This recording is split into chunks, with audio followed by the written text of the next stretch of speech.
Hello everyone, welcome to a new Process Mining Café. It's the last Process Mining Café of this year, and I'm here today with Rudi. Hi Rudi. Hi. Hi everyone. Yes, and it's going to be a fun episode, everyone, right? Really, we picked a very practical topic for the end of this year, and we decided to talk about explorative analysis. Now, most of you know that it's a good idea to think of the questions that you want to analyze about your process right at the beginning of your process mining project, even before you extract the data. But today we're not talking about how to answer these questions. It's not that type of analysis, but we're actually talking about the explorative analysis that comes before that. So really, how would you describe the explorative analysis piece? Yeah, so the explorative analysis is kind of something different, right? So in the days where we used to model processes, you kind of use the information from how people think the process works, right? So you do either interviews or look at the process and then kind of paint the picture of how the process actually operates, right? So you model this in boxes and arrows. But this picture, of course, gives you the impression of the ideal sequence of how the process works, right? So you cannot model all the complexity as part of that model. And this is different from the exploration, right? So in the exploration, we obtain the data and we kind of get a view of the full complexity of the process. But that's still the starting point of understanding how the process actually works, right? So we still need to be able to abstract from that in a certain way to find something useful, right? And this is a big pitfall of process mining, of course, because we have these powerful spaghetti diagrams. And that's often the first thing what people show others, right? So this is the complexity you have to deal with. But if you cannot manage this complexity in your exploration, then of course it's very difficult to obtain useful information for this. So that's what we are kind of focusing on today. Exactly. Yeah, that's a good point. So the spaghetti diagrams, the complexity, that's usually shown because it's also true, right? So this is the real process. It's like you're saying, if you're doing the brown paper session, you're sketching out the ideal process, you're kind of staying on the surface. But with process mining, we see all the details, all the exceptions, everything becomes visible. And that complexity is the reason why I think people who are new to process mining, they sometimes have the idea process discovery is this thing that's automated, right? You put in the data set and then you get the discovered process. It's like a one-step thing, but that's exactly not the case. Because of that complexity, we need to look around, see, do we understand what we are seeing, right? Do we understand the process behind it? Where does the process start? Where does it end? Is there variation? So it's also not something that you can give a detailed kind of step-by-step plan how to do it, because it's a little bit of an art, right? More an art than a science in a way. Yeah, and there's also not one way to get to that point, right? Yes. So the one challenge is that there's not a clear endpoint in this particular analysis, right? So there's kind of a way forward. And then every step of the way, you need to make certain decisions in order to support you in what to do next, right? So it could be a targeted analysis, or it could just be the insight of what the nominal process would be. But you need to define what is nominal, right? So that's kind of what's the mix. And that's the result part of that's the result of your explorative analysis. And that makes it sometimes difficult because it's so also closely related to the domain, right? So that's kind of the way how you kind of figure out what the domain actually is or the domain means. And in that way, it's similar to the process mapping exercise, because then you are guided already by the domain experts. But here it's more often that is kind of the challenging aspect of the domain experts, right? You obtain information, and then using this information, you either challenge or look with the domain experts together in order to figure out what it actually means. And sometimes weird things pop up, right? So, and that's, you are guided by these weird things in order to discover and understand the domain a little bit further. Yeah, that's exactly. Yeah, so that's a really important piece. So, you have the process in mind that's behind the data, and you're trying to bring it all together. And so it's really a necessary prerequisite to be able to start with the actual analysis, targeted analysis phase, you have to have a good overview and a good understanding. And yeah, what we wanted to do here today is to give you a little bit the experience. How does that look like? How does that work? So like we said, there's not a concrete recipe you just can follow. So it doesn't work like that. But there are certain points that that you keep looking for. So what we did is we made a little checklist, or let's say a guide that you can use a little bit for yourself. So I'm going to share my screen here now. Let me know when you can see it. Yeah, it's coming up here. So if we're looking at the 12-step process mining methodology, then that's the step number 9 that we're focusing on today, right? So it's the step that's coming after the data validation mostly, but specifically before we are going into the targeted analysis. And yeah, we identified like these 7 things that are common things that we are doing in this phase, right? We look around, we look at what are the start and end. Where's the start and end? Is there one or more processes? Is there a little or a lot variation? Are the activities on the right level? And do the cases have the right scope? And then we're also thinking about baselines. So yeah, these are all elements, not in any specific sequence, but that is good to think about and that we want to show you today based on an example. So should we get started right away, Rudi? Yeah, let's do that. Okay, so yeah, here we are now in Disco. And we start with a process, which is a loan application process. So I'm starting by importing the data set. And yeah, we can see it has quite some data fields also, but yeah, it's mostly like different steps in the creation of this loan application. And it's actually the BPI 2016 data set, isn't it? Yeah. So there are 2 data sets, right? So in 2012, that's the first time when they extracted this loan process. And in 2016, they did it again. So this is a loan process, I think, for personal loans. So we can here see the sequence from loan application all the way to the underwriting process. Yes. So we have imported the data, and yeah, this is basically not where the process discovery is finished, but where it starts, right? Where we are starting to look around. It looks quite structured, actually. That would be my first impression if I see this. Yeah. So that's often my first view is: do we see structured process with the paths down, right? So, is there a particular sequence? And often it's even better to see if you change the frequency, right? So we see the absolute frequency, so that already tells something, of course. We see that there are some activities which are much more frequent than others. So we see, for example, WW stands for workflow. So there's call after offers, call complete files, validate applications. So these are kind of very frequent. Others are less frequent. But if we're looking at the case coverage, so that's the percentage of cases that go through a certain path or an activity, regardless of whether they are doing it once or twice or multiple times, then it becomes even more clear that there's quite some standard flow, right? Yeah. So there should be some kind of structure, but of course, that's what you mentioned. So this is maybe the process we don't know yet, but this may be the process which you model. But of course, there is much more complexity underneath, right? So so we're still looking at the simple version of the process. Exactly, and we can see that if we pull up the path ladder a little bit, right? We see that complexity emerge. So basically here, if we pull it up to 100%, then we're at the spaghetti level, basically. Exactly, and that's kind of the first thing what I'm looking for, right? So before I'm actually even starting the exploration, if it doesn't show any pattern at all, right? So if it goes everywhere and if there's no one sequence, then the indication is that there is no mainstream process, right? So it could also be, sometimes we see that, maybe in hospital processes where there's so much variation that there is no single way.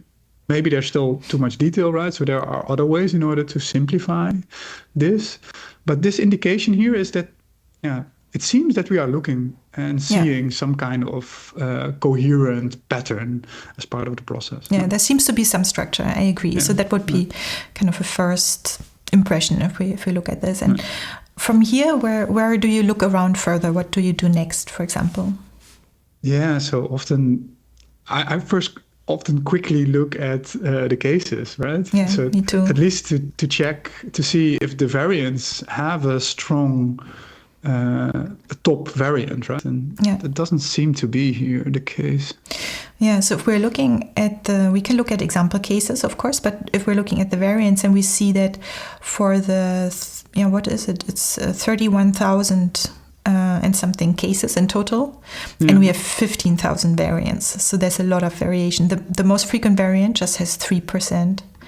Yeah. Then again, 3, 2, 1. Yeah, it goes down like this. Yeah, I think we can see this in the statistics too, right? If we're looking at the variance statistics, case variance, or here, and we see there are a few more dominant, but then there's a long tail. Yeah. So if you move your mouse over the variance, you can see that it's so normally if we look at 80-20, right? So then if we look at the peak of the distribution here on the left side. Yeah, so let's go to 80% is more or less it. Yeah, there. But if you look at the peak of the distribution, so the peak on the left side in the graph, then these are combined, right? So there are 154 different variants combined in one. So it looks like it's standard behavior, but it's broad. Yeah, it's not one variant that's here, kind of this one thing. Yeah, no, you're right. Yes, and that's what we see also in this view. So that would be an indication. If we want to find some structure in this process, it might be a good idea to see if we can reduce the number of variants, right? So maybe the process isn't on the right level. Maybe the activities aren't on the right level. Maybe we have too many details. And so one reason here could be the workflow activities, right?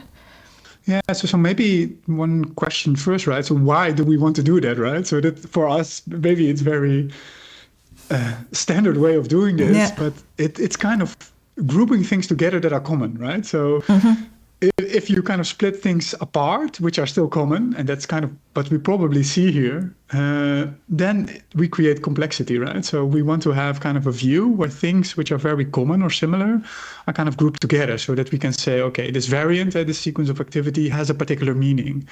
And now somehow this is shattered because of a particular reason. And that's kind of what we are looking for. Is there a reason why it creates new variants, but still... For us, it has the same meaning.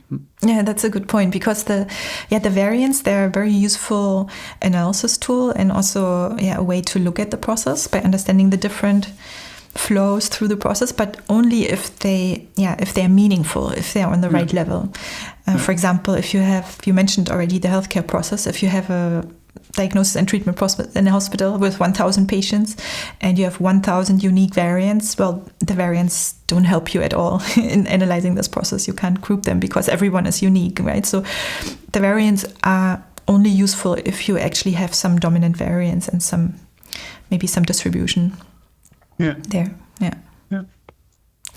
But so that's I think the point that we were making before as well, is you are getting the data out of the data was extracted from the system, delivered to you. Maybe you cleaned it up a little bit, but generally that data was not created for you to do process mining, but it's in a way data that falls out of the system in some format, right? So it doesn't need to be exactly the right format or the right level of detail. There could be a lot of detail in there that's not relevant for you for the analysis. So you don't have to accept the data as it is, but you can look at it and you can decide what you use and what you don't use from it. So that's kind of where a lot of agency and choice comes in for us. Yeah, and of course this second thing is to at least make sense of it, right? So to see what does it mean, right? So which parts are relevant of it and which parts are not very interesting because I'm not focusing on it right now, or maybe not focusing on it at all. Yes. That's exactly, you want to understand what's behind it. So that's one of the things that I remember when we were researchers, still process mining in its infancy. Then some of the people sometimes we're just automatically always kind of removing the low frequent activities, just, based on frequency threshold. But maybe these are the really interesting activities. You can't say that, right? You have to understand what you're leaving out and why, to be sure it's not relevant.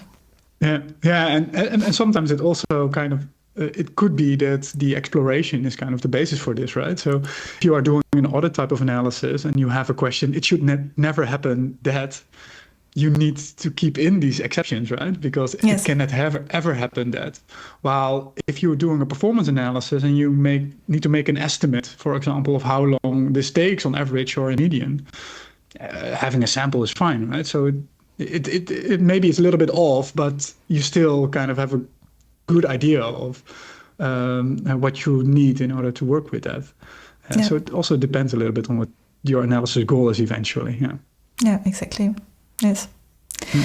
Yeah, but so if we're looking at this here, then we see that, maybe those workflow kind of tasks in between, they're creating more variation, right? What do you think? Maybe in the map we can also see, we are going back to this absolute frequency view.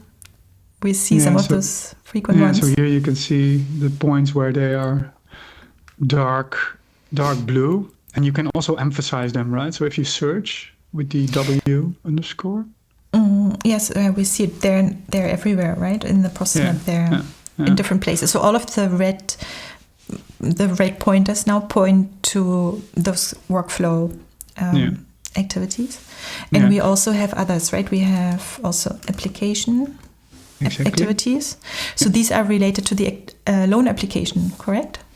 Yeah, so in this application process, there are actually kind of two stages or two documents, right? So you have the process where you start your application, and that's from the application till the offer. And so you do the application and then an offer is being made. And then from this offer, you can decide, do I want to take this loan, right? So there is a contract in there. You can sign the contract. You should submit all the documents that are needed for the underwriting. And then eventually the contract will be booked and be paid out to the applicant, or rejected, of course. So it can also be a result. And so there are two types of documents. So one is the loan application, so it's the starting point of the process. And the second one is the loan offer, including the contract and everything that is needed to do the underwriting. Yes. Yeah. And in between the workflow steps, they're kicking off, based on the previous task, they're kicking off certain other activities in the workflow system. But So the W activities, which are the workflow activities, are aggregated activities or are not per se scheduled as part of the process, which complicates matters, right? So, for example, I send out an offering, and then I want to follow up, right? So, without a response, I want to follow up within a week. So then I schedule a call, right? So this call is being scheduled, but it could be that this call is being postponed when I get a reply or a question by an email, right? So it's not linear as part of the process, right? So these are relevant as part of following up and supporting the process, but these are not key milestones as part of the process. Yeah. And that creates a lot of complexity. That's a good point, because, if I understand you correctly, so that's one of the reasons too, they're more like these infamous spider activities, maybe things that can happen in different places in the process, and it doesn't really tell us that much about the flow and the progress, because they can. Yeah, so maybe we can try. So if you pull up the path slider, maybe you probably see that a lot of arrows are coming towards one of these dark blue activities, and a lot of arrows going away. You can see it. It happens. It's the case, right? So what we can do is, right, we can see it also if we just focus on one of these. For example, we can take this one, call after offers. It's one of the workflow activities. We just filter this and we say keep selected just to focus on this one activity. We can see that there's a lot of variation already there. So call after offers, for example, just to explore this a little bit. Now the pros map is not interesting, but it's very dull. If we look at the variance now, we're still having 28. 28 variants. So variant one is already having them more than 4 times, right? Yeah. And all of these, and you can imagine they happen in different interleavings, in all of getting combined in all kinds of ways with all the other workflow activities and the regular process activities. So that creates a lot of the variation. So that's why if we're looking again here at the different types of activities, the application activities, this is where it starts, right? So we're focusing on the application activities. That's where the application is created. And then later in the process, there's an offer that's a little bit in the middle, where an offer is made to the potential customer. And then this offer can be either accepted or cancelled, rejected, and so on. Yeah. So that would be one of the things, right? That looking at this process we could do to say, well, let's focus on just the application and offer activities. Yeah. And let's basically just removing those workflow activities from our process view, with the goal to create more structure and have a more meaningful process and more meaningful variance. Or at least to understand the mainstream part of the process, right? So now we try to understand the process from the context of the applications and the offer activities. And of course, at any time you can introduce again the W activities if we want, right? But that's now the goal is still first to understand the process to see if it makes sense. Yeah. And the nice thing is we're still looking at 100% of the cases, right? We have not thrown away any cases. We just have a little less detail there. And if we look at the variance, it's quite remarkable. We had 15,000 variants for those for those 31,000 cases, and now we have 2,600. So and so if you look at the top, right, so 16%, 6%, so it's 25% in the top three almost, right? Yes. It's a quarter. So that's much better, and so we do see also more structure, right? So and now the process at the beginning looks very linear, right? Of course, the path slider is still down, right? So it could be more complexity still, but there is a linear sequence. And the first step, often what I would do is try to make sense now, right? So does that make sense that we have this sequence just following the thick paths from top to bottom, and there are multiple variations at the end, right? So that's we see cancelled, for example, from A complete. Should we look at the case frequency, maybe the case coverage, maybe? Yeah, not sure if it makes a real difference, but well, then we can see that it's actually quite high, right? It's almost 46% of the cancelled ones here at the bottom. So that's something that I notice here. So I'm not sure what we take away from this. Is this normal in this type of process? So again, you need some domain knowledge, right? No, it should not be. So that's, of course, already a good question. So, of course, you are losing customers along the way, but it should not be half of them, right? Because that's the conversion would not be high, right? But it depends if you don't want them, if they're not good customers. So that's maybe not so clear, right? Yeah. So that of course could be one of the questions eventually, kind of to split this process into multiple parts, right? So that's also the next argument, right? So if you look at this process map, how do you want to decompose it further, right? So if you start from this point thinking about, okay, this is the process, but this process is actually composed of multiple different type of processes, right? So it's at least one we can already see that seems to be half of them is canceled. But there should also be in there that there are some cases which eventually are accepted or booked.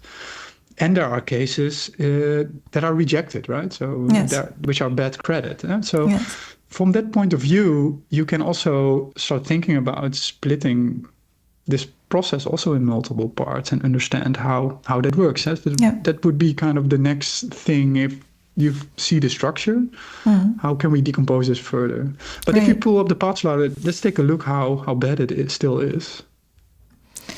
Oh, we see it's so half up now. So at the top it's quite regular. Below there's a little bit more variation, but we can even. It's not impossible, right, to look at it with. And so the beginning is very linear. At least seems to be that it's standard. And then at the end, there's still multiple endpoints, right? Good indicating that there's still a lot of open cases also be still in there. Could be, And then if we look at the endpoints, what are the most common endpoints? Overall. So we have, let's look at the bottom.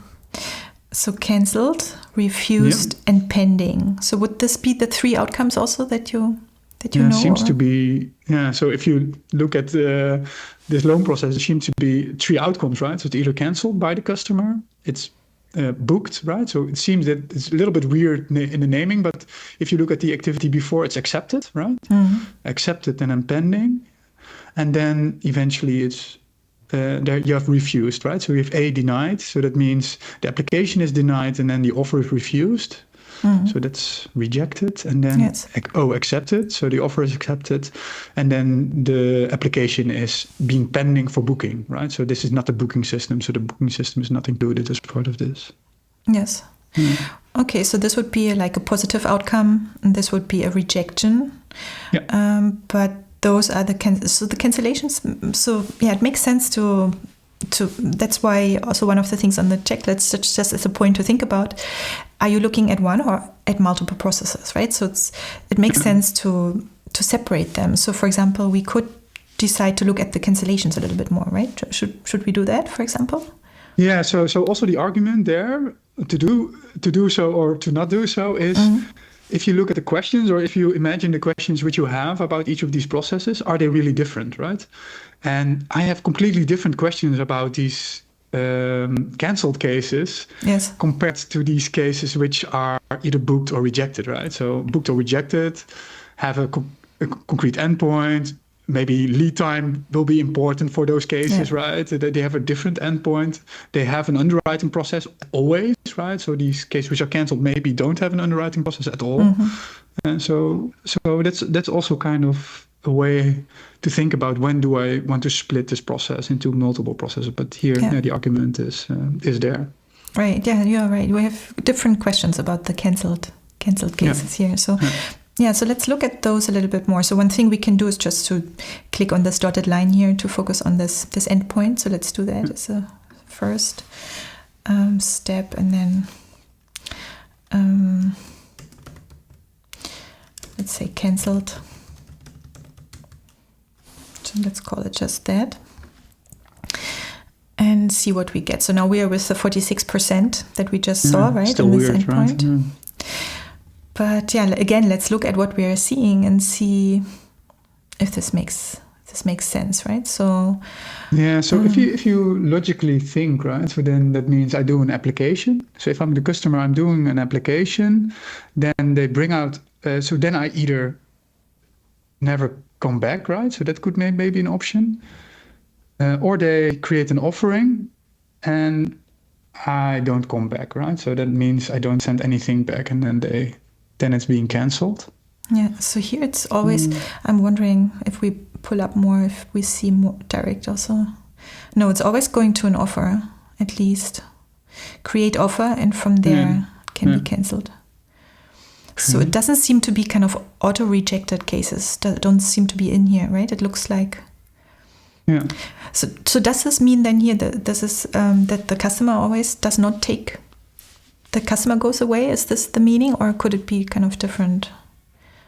Yeah, so of course, if you look at the loan process, there are 2 ways to drop out, right? So one is the customer doesn't come back. So the customer doesn't decide to buy this product, right? So in this case, it's obtain the loan.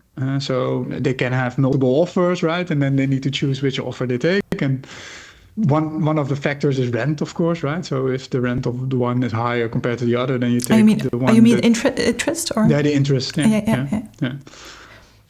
And the other factor is if they are rejected, but that's not part of this one, right? Because it's not part of the cancellation. Then it's kind of the decision of the bank not to bring in this loan because it has too much risk in there, right? So you're asking too high of a loan amount that you can kind of have based upon your income. Yes, as an example. But that's exactly the thing, right? We are trying to understand like the process that's behind it, that we know a little bit about how can we see that back in the data. And it seemed like if the bank decides to reject the application, then there was an explicit refused status, right? It was a different one, so it wouldn't be cancelled. So I'm not sure. Maybe can we look at the performance here also? Does it make sense? Yeah. Oh yeah, it pops up. Yeah. Yeah. So that sometimes can, of course, also give us some insight about what's happening. So here. So before the cancellation, there's time, right? So it's like 27 days. It's 27 days. Yeah, and that seems logical because an offer is, of course, valid for 30 days, right? So this is then the average. But then after the 30 days, the offer is not valid anymore. So it's being cancelled. Yeah, so here so it's kind of automatically cancelled if it's not taken up just because it's expiring. Yeah. So that's kind of this path. And that's also an example, right? Like we mentioned in the beginning, you go typically into your process-mining project with a certain number of questions, the most important questions you want to answer, and you can do that then in the next phase after preparing your data. But that's, of course, also the power of process-mining, is that you're discovering questions that you didn't know you were interested in, right? So, of course, that's also part of this phase is understanding the data, understanding the process, but also you will make observations and discover potentially interesting questions you want to investigate further. So you add to your list of questions things that you notice. So that's one thing that you notice here, right, is that a lot of those are expiring. So the question is then later in an analysis phase, one needs to look at, is this expected, or how late in the process are those expired? Have we already put a lot of work in it before, right? Or because that's what's happening here, right? We also see some which are actually validated. And this is actually strange if we're looking at it. Some of them are pending here. You see? And the offers are accepted, right? So you should not cancel an offer which is accepted. And that's weird, right? So accepted, and then it's pending, right? So pending is normally ready for booking, right? Yes. So if we go back to the frequency view. Yeah, exactly. Oh, there are and many. it's 30%. So actually, and that's a really good point, because this basically shows us that the previous understanding was not correct, because what we are seeing here is not all cancelled cases. There are 30% which have been granted, right? Because this is a step when it goes to pending after being accepted, where it's given. Maybe we can take a look at some of the cases, right? So if you look at the cases which are pending, so if you go to the cases tab and search for these pending cases. Yeah, so here, for example. Here we have an example. Pending, cancelled. Well, one thing we can see here is that, so that could be a reason, right? Because we see that there's multiple create offers. If we're looking for create offer, then we see twice. Yeah, it's twice, and then created. Different offer numbers, right? So that means there are two offers and probably one is accepted. Oh yeah, there's an offer number. Yeah. So the first one, and then you see cancelled. Is there a specific one? Cancelled? No, it's not. But it looks like maybe one of them is cancelled and the other one is taken, right? So exactly. Yeah. We look at other. Here's just one, but we also don't have the pending. Here we have cancellation in total. Yeah, so that means if we look at the process map, if we take the cancellations, we cannot include the pending cases here, right? No. So these are not cancelled, or these are at least booked. Yeah. So if we want to analyze the cancelled cases, we have to remove those. So what we can do is we can click on the pending step and just remove the cases by changing it to forbidden. So we remove all the cases that went through pending because they were actually awarded positively. And we just basically refine this view. And now we see it's actually not half, but it's 32. Yeah, so the correct number is 32% actually. Yes. Yeah. And now you also see that there is only a small group now that goes to validating, right? So that seems logical because typically what you want to have is if you have cancellations, you want to have them as early as possible in the process, Yes. right? So if you spend validation, these are quite expensive resources that start doing the underwriting and evaluate the risk. So if a lot of cases go through the process and eventually it's being cancelled, it's going to be quite an expensive process. Yeah. But you could still, it's still almost 10%, right? You could still think about maybe driving this down further. So if you think it's too high, so that's then again. Yeah, so if you look at these examples of validating, then they are returned, so then they're incomplete, so they're potentially being pending for incomplete, right? So they need to deliver additional information, but never come back. Yeah, and then they expire there. And then they expire, and then they are cancelled eventually. Yes. So that's weird, right? So they signed the contract, and so they are willing kind of to take the loan, but somehow they are not able to do this. So you're losing 7% of good business. Yes. But again, I think what we see here now, it's just like a very logical category that makes sense to split out. And what we see is the result is quite readable. It's quite, we can maybe even dare to look at everything. Well, getting a little bit complicated, but it's very clear dominant flow that we have with a little bit of variation in there. So yeah, that's something that I think we can take as a starting point for further analysis. So maybe one thing we can mention, that's one of the points on the checklist, is the topic of baselines. So a baseline is something that you can then take as a result of such a refinement or creating segments that you want to analyze separately. So for example, if we wanted to analyze certain questions about these cancellations, then we would want to take those 32% as the new 100% for that, right? And so how we can do that is we can create a copy, and here we can say baseline cancelled, for example.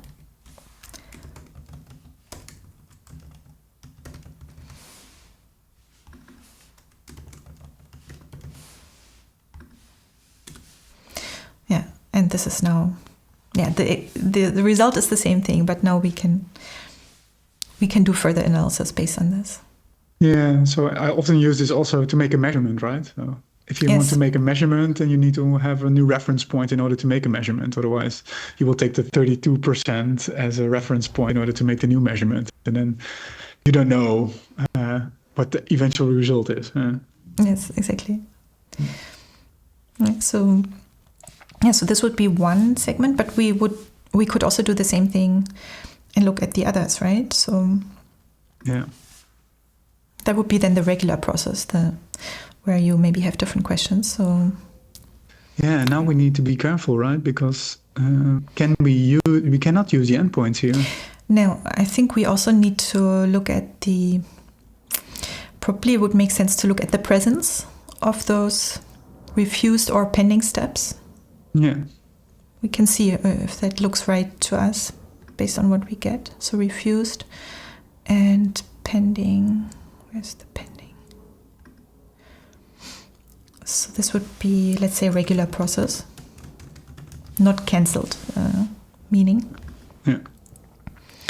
So if we would take the endpoints here, then we are missing a lot of cases, right? Because they are still ending at the cancelled step. Yes, because then we wouldn't get those where the cancelled was the endpoint. Exactly. And so you can still see here the pattern, right? So a pending, and then it goes to the cancelled step. Yeah, because just eventually one of the offers was cancelled, exactly like we saw.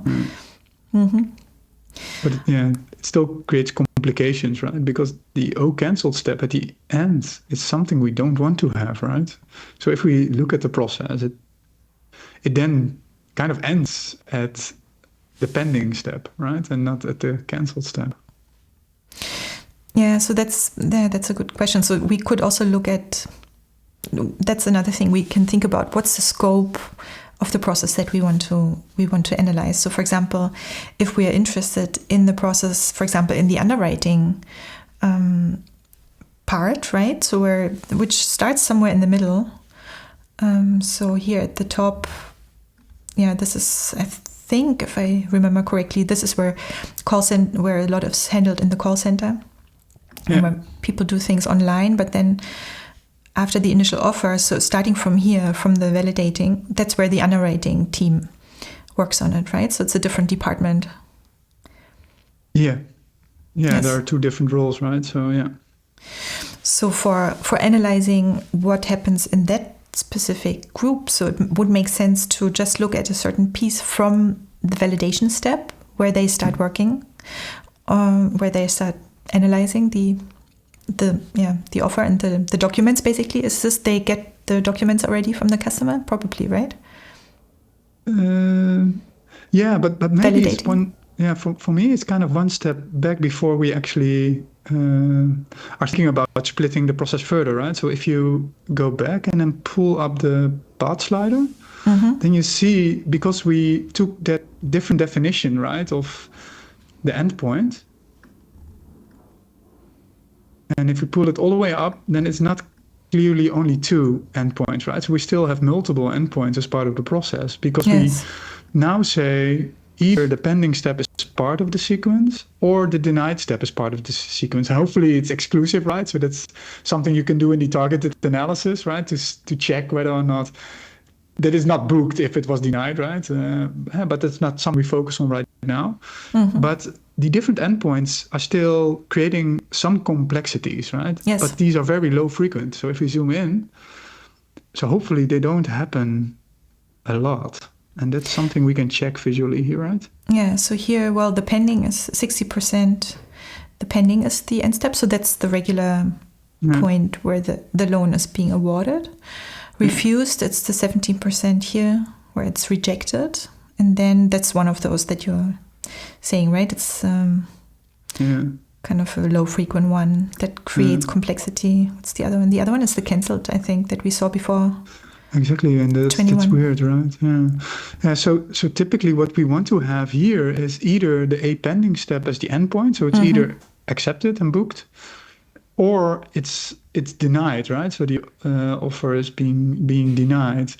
Yes. And so now we know that we have either of these two steps, right? Because that was part of the previous filtering. But now we can say, let's make that the endpoint, right? So don't care about what happens afterwards. Yeah, let's do that. So we can trim off there, right? So let's do that. Yeah. So here, we can keep that. We can just add on top of it, where we say, well, do we trim first or? Yeah, so of course that depends, right? So if it's denied multiple times or if it's accepted multiple times, I don't think so. But refused was the other one, right? Offer refused. Yeah. Okay, so let's I apply it directly. So we are refining kind of the regular process and normally it doesn't change the percentage of cases. We're still looking at the 66%. So the other segment, which was not cancellations, but now we just have these two endpoints. So it's a cleaner process. I think that. Yeah. So now we're clear two endpoints in the process. So if you pull down the path slider, we get kind of a simpler view, I think, of the process as we saw also with the cancellations, right? So, and we see a percentage, a comparison of the cases which are booked, right? So 82% is booked, 17%, a little bit more, almost 18% is refused or rejected. We see kind of the flow going through the process. Yes. Yeah, and we are also seeing a lot of incomplete, right? Yeah. So that's an observation that maybe we didn't expect or wasn't among the questions that we had defined, but that we can see here from this exploration that. Yeah, we can see that 66% of the cases go through the incompletion, but it can even be worse, right? So if they go through this step multiple times, then in the absolute frequency, it can even be worse, right? So we have, so let's look absolute frequency. We have 20,000 cases here coming in at the top, 20,000 applications. Yeah. And it's 21,000 incomplete. So there must be some that have, there's at least one that has kind of seven loops, right? So there's a lot of rework that we can see here. That's a good point. So we have, but again, here we're actually at quite a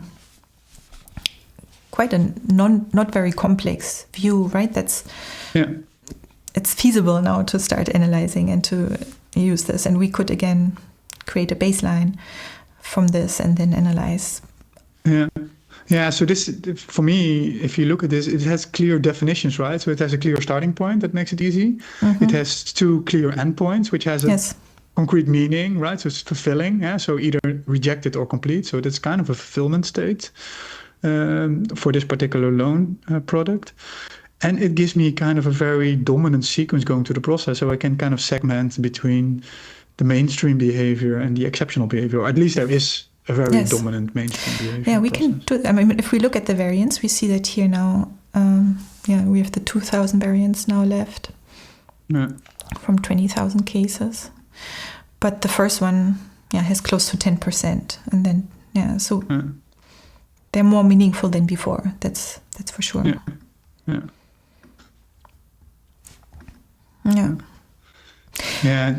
Exactly. And then the question is, if you look at the process and if you put it into the performance view, then that also kind of shows you that in reality these are 2 processes, right?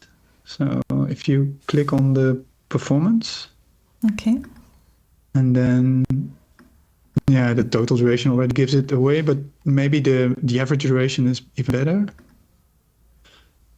Then if you zoom out of it, then you can see that the process kind of split into 2 parts. And so from the beginning, it's the application process from the start to where the red arrow begins, right? So pointing to validating. So that the 8 days. And the 8 days is kind of the transition period where the contract documents is sent off to the customer, right? By post. And so we can see a process that goes from application to offering, including the contract and everything else what's included. And then from validating to a booked contract that's being paid out. And so that's the second part of the process. Yes, and now it depends a little bit on what you want to do next, right? So that's, again, like we said, there's not like one answer, but depends on what type of analysis you want to do. You might prepare different views and different baselines for the analysis. So for example, if we want to look at the main flow of the process, we could create a baseline and look at the variance, or we could choose to focus in on the underwriting part. And for that, we can focus further on the scope of the process, on just the underwriting. So so in this particular example, which is very concrete, is if you look at the statistics here, and then look at the median and the average lead time of the total process. So in the overview statistics here on the right, it's 14 days median and 17 days mean duration. Exactly. And now the question is, what does that say, right? Because certain customers will return the form quite quickly, and other ones will take maybe a couple of weeks, right? So they are not in a rush. And then the question is, if you have a fulfillment, then that fulfillment is kind of based upon the previous step, right? So if you send back the offer, including the contract and all the documents for the underwriting, then you can make a promise, right? So if you send this back and we receive it, then we book the loan for you within 3 business days, for example. And so that kind of discards the beginning of the process, making that promise. But on the other hand, you can also say, if you do a loan application, within the same day you get an offer, right? Or even quicker, within an hour you get an offer.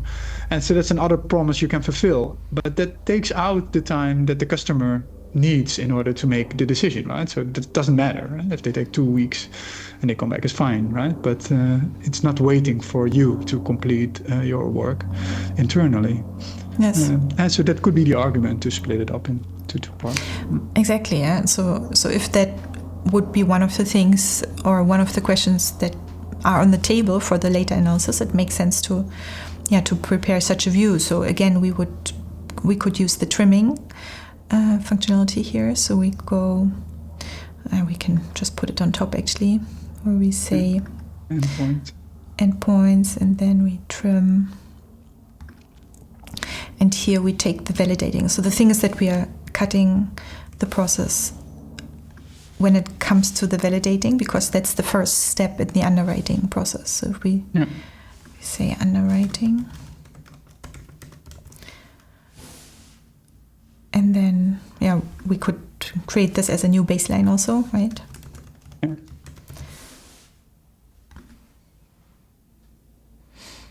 So then we just focus on the underwriting process. On the underwriting process, and we see the main flows. The variance also should be now lower again. Now we are still with 2,000 cases, but we just have 700 variants now, of course, because we are looking at a smaller scope, right? So that also reduces complexity there. Yeah, and if you look at the map, it's still interesting that in certain cases they do start the underwriting process but make a new offer. Which one was that? Variant 1? Yeah, so if you look at the map. Oh, at the map, yes. Yeah, so I saw it at the map, right? On the right side, you see kind of the offering process. Create offer after incomplete. So somehow they create a new offer and then then the underwriting process starts over again. It's true. Okay.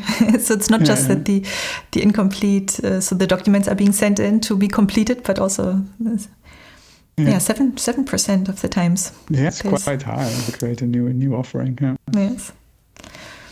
It could also be, right, so that if they do start the underwriting and then they see, it's too much risk, right, so we want to reduce the loan amount, and if they agree with the customer that they reduce the loan amount, they need to change the offer, of course, reduce the loan amount. Yes, that could be. That could be a good explanation for that.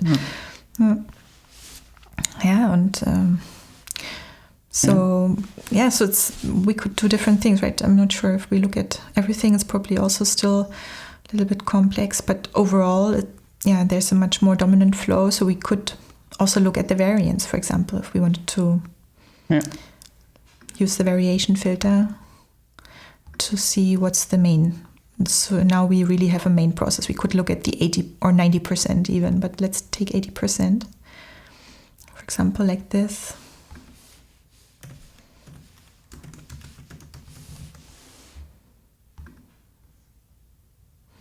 And then we see that's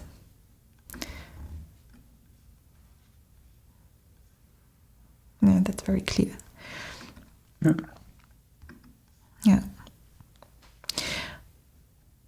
So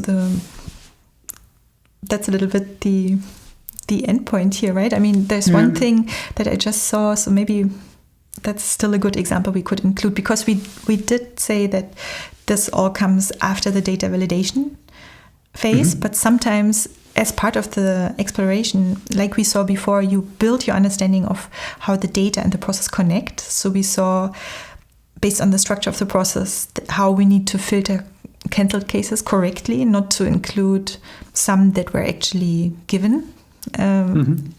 So that was one thing, because we saw how the offers were, multiple offers were created and cancelled. But actually here we also see these kind of drops, right, Rudi? Should we maybe show that as well? Yeah, so if you look at the statistics, so there's even let's go easier to see. And then the active cases over time. So the meaning of the active cases over time is the work in progress, right? So normally what you expect is you have a nominal number of cases that are work in progress, and then it stays at that beginning. And in process mining, at the beginning is a warm-up period, right? So they still need to enter cases in the process, and then you hit a particular boundary where you have the nominal number of cases over time. Yes. If you look at Lean Six Sigma, they have then the principle, try to figure out a way to increase flow, right? To reduce the number of work in progress, because if the work in progress lower, you increase the flow. But what should not happen, right, is that it goes up and it goes down all the time, right? So if you look here at the work in progress over time, and if you move your mouse somewhere where you have this drop, that means that at that given day, a lot of cases were completed, right? So it looks like that they're saving all these cases, and then there's somebody that kind of completes these cases at one given moment in time. Right? Yeah, so it's really like a batch processing all at once. Yeah. Yeah. And that should not happen, right? So, and that's in this particular case, I think there should be a very good explanation for it, right? So, here, there is actually an explanation, right? And I think in this case, arriving there, you can arrive there from the pattern, from the active cases over time, but it's actually also something that could pop up in the process map, because when you're looking at the maps, you're trying to understand the process, right? So I think there's one path here that shouldn't be there. So it's basically, where is it? Yeah, they're incomplete going to accept it, right? So they should always do the underwriting process before they approve. And here it goes directly from incomplete to accepted. So that's, according to the actual underwriting process, that's a path that's not possible or not allowed. So if you're exploring the process, seeing whether it makes sense, that's as part of the explorative analysis that pops up. So here we see the percentage, so it's 23%, but we also see, from the 20,000 cases, it's 4,000 cases that take this path. So it's, that's not allowed, right? But Rudi, we know the explanation behind this. Can you explain what happens here? Yeah, so if you click on the path, so maybe that's good to see, right? So just click on that particular path. So just lift out all the cases that go through this particular path where it happens. So normally, eventually you would do the other way around, right? So to take them out. But if you want to inspect them and understand and discover what's actually happening, then the hypothesis would be that it would be making this problem worse, right? So if you look at the statistics, it should just give the peak, right? So that's what you are seeing here. And what you can do is inspect these cases, because the correlation with these cases which have this problem is higher, right? So if you pick just a sample from these cases here, you have a case where you have this problem. And then you can see that the application credit type is new credit.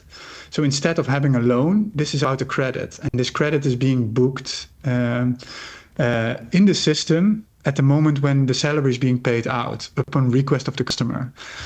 And of course, if you look at the process map right now, these loans are normally, they only have the incomplete status in case you don't have enough information in order to make a decision. Because if the decision is being made, it's pending and then it's being booked immediately.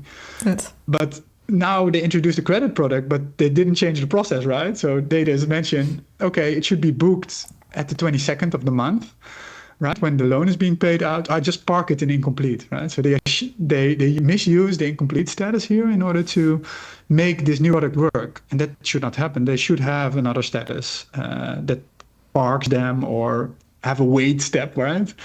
But these are not incomplete. And that's also something you kind of discover along the way. Yeah. Yes. And then if we look back to where we were before, so if we are just looking to the underwriting baseline, so that also is relevant then, of course, to create a correct baseline to analyze the incomplete, right? Because we have seen there's a lot of rework, there's a lot of incomplete, and some even do it multiple cycles. So this is where a lot of rework is, where you might want to focus your process improvement project to reduce that rework. But actually those that are misused for this kind of payout at the salary date one, they are not actually incomplete, right? So they should be separated. So if we are looking at this process, then we should remove them. So we can click on this path and say never directly followed. So without, let's say, scheduled. Again, you need to be careful here, right? So if you take them out, they can be analyzed separately, right? But you cannot say that if they are in the pending step, they took some time, right, to get there. So the lead time is not correct, because you need to take out the time it took from incomplete till pending, right? So they are fulfilled when they reach incomplete. And so you can still analyze them, but you should analyze them separately based upon different definitions. Yes, that's right. Exactly. So depending on whether you want to analyze the lead times, you would create a different baseline from here. Or if we are wanting to analyze the incomplete cases, incomplete documents or incomplete applications, then we would do what we just did, where we remove them and then we see, okay, it's 57% actually. Just take a look at the statistics to see if thing is gone. Yeah, so now we don't see there's those. some peak, but it's something else probably. Yes. Yeah. Okay, so that was fun. So maybe we can go back, right? So if you kind of look at the initial process and then pull the path slider, so the then one, we can kind of observe just the underwriting or the whole learned. one, the whole everything. Yes. Yeah. So the initial import. Oh, the very first one. Okay. Yeah. And then if you pull the path slider here, already halfway. Right, so we kind of figured out the meaning of this complexity, right? And so we broken up and then along the way found certain interesting things about the process. Yes. To kind of understand still the complexity. And this is halfway, but if you pull it up further, it's even worse. Yes. And we did it in different ways, right? So we can, for example, also, we looked at the cancelled ones, for example, separately. We looked at the regular process. And then, we even looked at just the underwriting process. So we broke it down in different ways. So we're coming from the total spaghetti here, if we go from 100%, from this to some good baselines for the further analysis, depending on what you want to do. Yeah, and that's maybe also then a little bit leads to the question: when are you finished? Right? When is this this step or this phase finished? So what would you say? Yeah, I think it's a little bit of a difficult question, right? So the exploration, the challenge of the exploration to have a clear endpoint or a clean goal for yourself, right? So for me, it's often to understand: do I understand enough about the process to feel comfortable to ask concrete questions?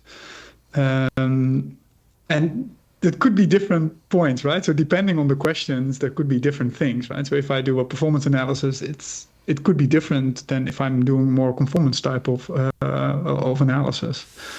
So that's kind of it for me. Yes. Yeah, it's really about, I agree with that. That's also for me, like if you have the feeling you understand everything. So you stop when you find the structure that you have been looking for based on the expectation that you had. So you have some process, you have to have some understanding of the process behind it. Otherwise it doesn't make sense. And so you try to relate that to the data and break it up in a meaningful way. So and the other thing is, if you can take out some of the unknowns, right? So sometimes you see that some part of the complexity is being caused by the 2%, for example, right? So then the question is, do you need the 2% in order to answer that particular question? But if you take it out, you make also the process much simpler by taking out some of the complexities, which will take a lot of time to explain. But also these are very exceptional as part of the process. And so then you can make bigger progress by focusing more on the mainstream behavior of the process. But of course, that depends also on the questions which you have. Yes. But so it could be that you end up with a small portion, right? So maybe if there are not very dominant variants, maybe you end up looking at 10% of the process, which you understand, and then you have to look at the remaining 90% and break them up in a different way to understand them. So, and then you're finished at each kind of path of the exploration when you understand enough to feel you can continue. Yeah, and another way to answer the question is, often, of course, I'm looking at processes where I don't have any domain knowledge, right? So I'm supporting one of our clients, right, which are doing an analysis, which are close to the domain, but I don't actually have the domain knowledge. And eventually, we are analyzing together, and then eventually you hit a point where we would say, oh yeah, now we have so many questions that we can go further, but then we make a whole lot of assumptions, right? So that's another breaking point where you would say, oh, now I'm stopping here at this given point. I need more context before I can actually continue either with the exploration, or then it transitions into the targeted analysis because you know enough in order to formulate your questions, and you have definitions enough in order to answer these questions in a proper way. So that could be another way kind of to set the reference point when to stop, right? So if you keep continue and then making more hypotheses and more assumptions, and then you have so many assumptions that it's very difficult to be able to start your analysis even. Yeah. That's a good point. So sometimes you have to go out of the process mining tool again, take some example cases with you, look them up in the operational system where you maybe find more information, or follow a case in real life just to understand, okay, how does that kind of data point emerge? What happens there in the real process? Yeah, or maybe you're ready for the workshop already, right? So then you have this point to be able to validate either the process and does it make sense. If you look at these mainstream behavior, is kind of something you agree with or not, and if not, then you can take a look at these cases and to understand, why do we see these deviations? Does it make sense, or is it really something you found, right, which they didn't know? So that's even more interesting, even. Yeah. Yes. So like you've seen, there's not like a linear step, but maybe if we bring back just the 7 questions you can keep in mind, it's a little bit like a checklist, right? You start by looking around, but then do you understand where the process starts, where it ends? Do you have one or more processes? Does it make sense to segment them out, right? Do you have a little or a lot variation, and are the variants on the right level? Can you maybe elevate them to a higher level that is more meaningful by, for example, leaving out some activities or making sure the activities are on the right level? You have the right scope, right? Where does the process start? Where does it end? We have seen that we can even trim the cases by showing a smaller scope. And we set baselines to create kind of new analysis baselines along the way. So would be interesting to do this for another data set, just to show the same process. Maybe we can have another episode once to do this again, but with a different process, just to practice a little bit with all of you together. Yeah. All right. So should we leave it at that, or do you want to add anything? No, yeah. So, of course, I don't think this is the easiest step, right, of the process mining analysis. And that's something where you kind of need to hone the skill, right? So often it's good not to start with most complicated process at the beginning, right? Or even a complicated process, but where you have a lot of domain knowledge. But this is kind of something you need to do a couple of times in order to make it yourself. And I think that's an important point, right? So you cannot have this at the start of your process mining exercise. Right? No. So that's something that needs to grow along the way. Yes. So if you find it difficult, don't worry. You're not alone, and this is something that grows with experience. So that's why seeing examples like we've just shown you can help you. You can watch it again, but also feel free to reach out to us. You can email us at café@fluxicon.com or any other way you find us, and let us know maybe which specific parts that we have shown maybe were not clear to you, or let us know if there's something you want to learn more about or go deeper, so we can maybe show that in a future episode in more detail as well.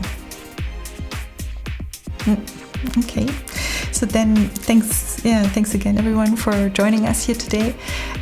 We will be back next month with a new process mining Café, and there we will be talking about challenges. So stay tuned. Until then, have a great end of the year. Bye everyone. Bye. Happy holidays. Bye.